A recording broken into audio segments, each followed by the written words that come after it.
Si continua a parlare di emergenza lavoro nella nostra provincia, il caso è sempre quello irrisolto dell'Italcementi di Porto Empedocle, tanti gli incontri ma nulla di concreto, a sottolinearlo in una sua nota stampa è Vito Baglio della Filea CGIL.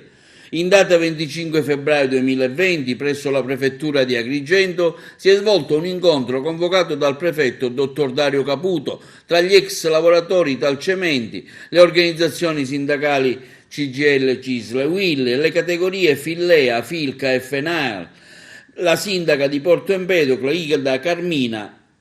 i rappresentanti dell'Italcementi e gli imprenditori.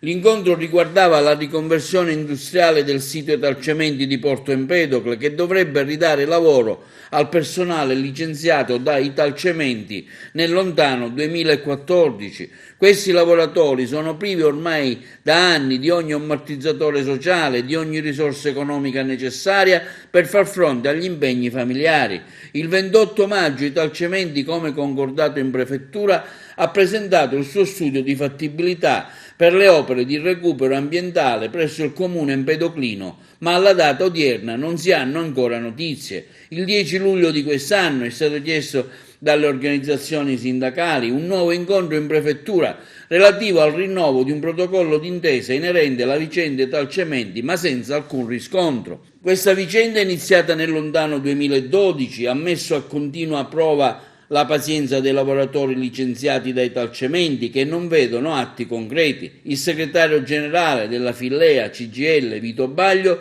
che ha seguito questa vertenza fin dal 2014, evidenzia con grande preoccupazione il mancato intervento da parte delle istituzioni, dichiarando inoltre che non si escludono iniziative di protesta in tempi brevi al fine di trovare soluzioni concrete per i lavoratori e per questo territorio.